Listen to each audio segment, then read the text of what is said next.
तो चलिए दोस्तों, कैसे हो आप सब। मैं चंद्रकांत आज आपको फिजिक्स के कुछ बहुत ही इम्पोर्टेंट क्वेश्चन के बारे में यहाँ पे बताऊँगा, जो कि बहुत सारे जो अपकमिंग एग्ज़ाम है, एनडीए का एग्ज़ाम हो गया, सीडीएस का एग्ज़ाम हो गया, जीके एसएसबी का एग्ज़ाम आ रहा है, अकाउंट असिस्टेंट का एग्ज़ाम आ रहा है, उन सब के लिहाज से ये बहुत ही इंपॉर्टेंट क्वेश्चन है। ठीक है, तो चलिए स्टार्ट करते हैं हमारे फर्स्ट क्वेश्चन के साथ।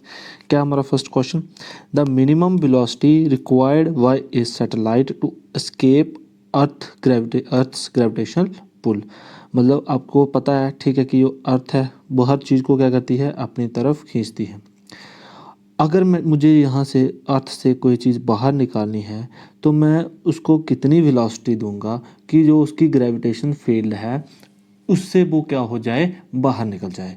तो कितनी वेलोसिटी है, अगर मैं बात करूँ तो वो है 11.2 किलोमीटर पर सेकेंड। देखो, अगर धरती से इतनी स्पीड से मैं कोई भी चीज़ फेंकूँ, वो धरती की जो ग्रेविटेशन फील्ड है उससे बाहर चली जाएगी। तो अगर मैं सैटेलाइट है कोई, अगर उसको इससे ज़्यादा स्पीड मिल जाए तो वो भी क्या करेगी, अर्थ की जो हमारी ग्रेविटेशनल फील्ड है उसे तोड़ के बाहर निकल जाएगी। ठीक है, नेक्स्ट क्वेश्चन देखते हैं हम। नेक्स्ट क्वेश्चन है, when a body is taken to the pole from the equator its weight become. अब बताओ मुझे कि मैं अगर अर्थ के पोल से नहीं सॉरी इक्वेटर से किसी भी बॉडी को अर्थ के पोल पे ले आऊँगा, उसका वेट इंक्रीज़ होगा, डिक्रीज़ होगा, सेम रहेगा, या कोई फ़र्क नहीं पड़ेगा। देखो, मैं अगर बात करूँ वेट किसके बराबर होता है, मास इनटू ग्रेविटी। किसके बराबर होता है, मास इनटू ग्रेविटी। और मैं आपको बता दूं कि अर्थ के इक्वेटर पे जो ग्रेविटी होती है वो मैक्सिमम ज़ीरो होती है। क्या होती है, ज़ीरो। लेकिन जैसे ही हम पोल से कहाँ जाते, इक्वेटर से कहाँ जाते हैं, पोल पे जाते हैं, जी की वैल्यू इंक्रीज़ होना शुरू हो जाती है। क्या होना शुरू हो जाती है, इंक्रीज़। अगर जी की वैल्यू इंक्रीज़ होगी तो यहाँ पे देखो, वेट किस पे डिपेंड कर रहा है, जी पे। वेट किस पे डिपेंड कर रहा है, जी पे। तो अल्टीमेटली हमारा वेट भी क्या होगा, इंक्रीज़ होगा। मतलब पोल पे वेट क्या होगा, ग्रेटर होगा, अगर मैं एज कंपेयर करूँ किसके साथ, इक्वेटर के साथ। ठीक है, जैसे ही हम इक्वेटर से कहाँ जाते हैं, पोल की तरफ जाते हैं, जी की वैल्यू इंक्रीज़ करती है, उसकी वजह से ही वेट भी क्या करेगा, इंक्रीज़ करेगा। ठीक है, चलिए नेक्स्ट क्वेश्चन देखते हैं। नेक्स्ट क्वेश्चन क्या है, the periods of A Jio stationery satellite orbiting the earth over equator is. देखो, जियो स्टेशनरी सैटेलाइट वो सैटेलाइट होते हैं जो एक ही जगह पे फिक्स रहते हैं।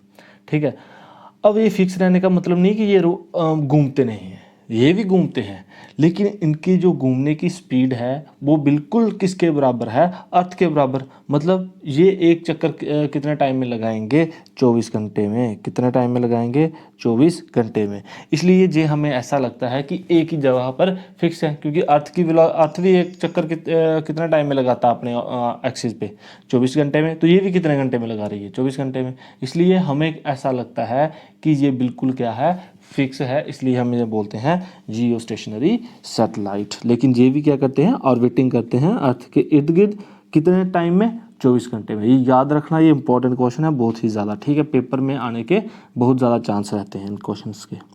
चलिए नेक्स्ट क्वेश्चन देखते हैं। नेक्स्ट क्वेश्चन है, when ice melt its volume. देखो, मैं आपको बता दूं कि सॉलिड मेटल की बात करें, सॉलिड को जब भी हम मेल्ट करें तो उसका वॉल्यूम हमेशा क्या होता है, इंक्रीज ही होता है। क्या होता है, इंक्रीज होता है। लेकिन पानी के केस में, आइस के केस में, जैसे ही मैं सॉलिड को लिक्विड में चेंज करता हूँ उसका वॉल्यूम हो जाता है डिक्रीज। क्या होता है, वॉल्यूम डिक्रीज। याद रखना, कहीं पर भी ये क्वेश्चन बहुत ही ट्रिकी क्वेश्चन है और ये आता है मैक्सिमम बार। ठीक है, कि क्या अगर पानी को हम क्या करें, पानी को हम बर्फ़ में कन्वर्ट करें तो उसका वॉल्यूम इंक्रीज होगा या डिक्रीज होगा। देखो, लिक्विड से सॉलिड जाने पे वॉल्यूम डिक्रीज होगा, लेकिन यहाँ पे उल्टा है, यहाँ पे वॉल्यूम क्या होगा, इंक्रीज होगा। लेकिन वहीं पे अब हम इस क्वेश्चन में पूछा है, a person does not sink in the dead सी।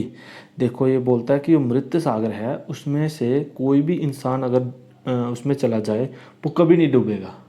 ठीक है, वो क्यों नहीं डूबेगा, उसके आगे आपने रीज़न बताना है। ये ऑप्शन है, the sea contain a large amount of other salt beside sodium chloride. मतलब कि सी में बहुत सारे साल्ट हैं सोडियम क्लोराइड के बिना भी। तो इससे क्या फ़र्क पड़ता है? क्या अगर पानी में आप मैग्नीशियम क्लोराइड घोल देते हो, इसका क्या मतलब है कि इंसान डूबेगा नहीं? बिल्कुल नहीं, पहला ऑप्शन बिल्कुल गलत है। The density of a person is less than the density of the dead sea. जो आदमी उसमें जाएगा उसकी डेंसिटी कम होगी as compare to density of water of dead sea. बिल्कुल सही बात है। तो किसी चीज़, कोई भी चीज़ डूबती कब है? पानी में डूबने के लिए उस चीज़ की डेंसिटी पानी से क्या चाहिए? ज़्यादा चाहिए। लेकिन डेड सी में इतना ज़्यादा साल्ट है, इतना ज़्यादा साल्ट है कि उस पानी की डेंसिटी, ह्यूमन की डेंसिटी, जो पर्सन वहाँ पे डूबेगा उसकी डेंसिटी से बहुत ही ज़्यादा है। तो इसी कारण क्या होता है, इंसान की डेंसिटी कम हो जाती है, पानी की डेंसिटी ज़्यादा हो जाती है, तो वो बीच में छलांग लगाएगा लेकिन कभी भी डूब नहीं पाएगा। ठीक है, चलिए नेक्स्ट क्वेश्चन देखते हैं। नेक्स्ट क्वेश्चन क्या है? A ship sailing from a river to the sea. अगर एक जो शिप है वो किस में जा रही है? रिवर से समुंदर में जा रही है, सी में जा रही है। तो बताओ क्या फ़र्क पड़ेगा? सिंक मतलब होता है नीचे बैठना। Sink less in sea, sink more in sea, neither sink more nor less in the sea, sinking more or less depend on सी। बताओ भाई क्या ऑप्शन है? मैंने अभी बताया, रिवर में होता है ताज़ा पानी, ठीक है, ग्लेशियर से पानी आ रहा होता है, उसमें साल्ट होता है कम, उसमें साल्ट क्या होता है? कम।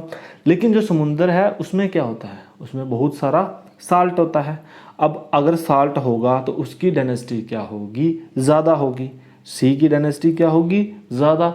अब सी की डेंसिटी ज़्यादा होने से उसमें हम कोई भी चीज़ डालेंगे वो ज़्यादा नहीं डूबेगी, वो ज़्यादा नहीं डूबेगी। तो इसका क्या ऑप्शन आ गया कि जब कोई भी चीज़ रिवर कहाँ से, कोई भी हमारी वोट जो शिप है वो रिवर से कहाँ जाएगी? सी में जाएगी। तो क्या होगा भाई? वो कम डूबेगी। वो क्या होगी?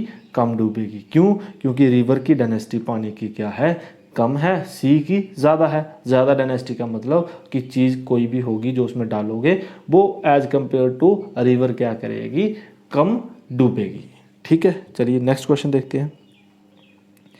नेक्स्ट क्वेश्चन है, ए प्रेशर गाज फॉर फ्लूइड इज कॉल्ड। मतलब फ्लूइड को का जो प्रेशर है उसको मेज़र करने के लिए कौन सा इंस्ट्रूमेंट यूज़ किया जाता है? तो वो यूज़ किया जाता है मैनोमीटर। क्या यूज़ किया जाता है? मैनोमीटर। ठीक है, चलिए नेक्स्ट क्वेश्चन देखते हैं। नेक्स्ट क्वेश्चन है, a device use to measure highest above sea level is known as. बताओ भाई, हाइट मेज़र करने का, ये बहुत इंपॉर्टेंट क्वेश्चन है, ठीक है, बहुत बार पेपर में आ चुका है। हाइट मेज़र करने के लिए कौन सा इंस्ट्रूमेंट यूज़ किया जाता है? Altimeter, anemometer, dilatometer, potentiometer. तो क्या है इसका आंसर? अल्टीमीटर। ठीक है, हाइट मेज़र करने के लिए सी से अब जो भी हाइट है मेज़र करने के लिए कौन सा इंस्ट्रूमेंट यूज़ किया जाता है? अल्टीमीटर। ठीक है, नेक्स्ट क्वेश्चन देखते हैं।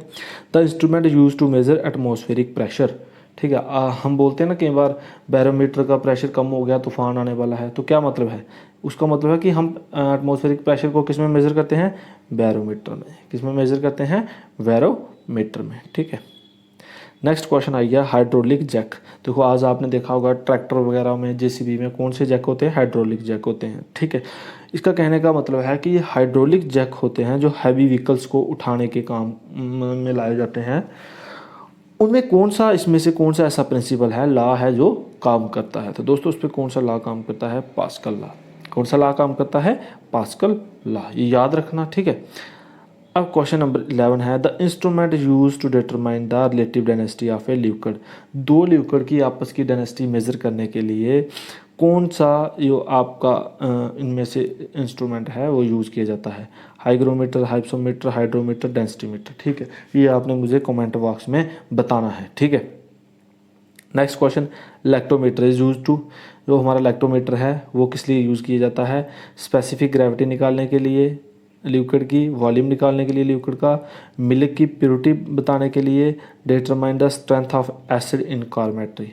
जो कार की बैटरी होती हैं उसका अंदर कितनी स्ट्रेंथ है एसिड की वो बताने के लिए। ठीक है, आप ये दोनों क्वेश्चन का आंसर मुझे कमेंट बॉक्स में दो। ठीक है, देखो अगर आप वीडियो देख रहे हो तो कमेंट लिखते हुए कोई अगर आंसर आता है तो कमेंट लिखने में कोई शर्माने वाली बात नहीं है। ठीक है, तो वीडियो को आप लाइक करके शेयर करो और चैनल को सब्सक्राइब करो। ठीक है, और आप दोस्तों के साथ शेयर करो वीडियो, ताकि मैं नई नई वीडियो जितने भी साइंस के क्वेश्चन आते हैं वो सारे के सारे मैं आपको पढ़ा दूंगा।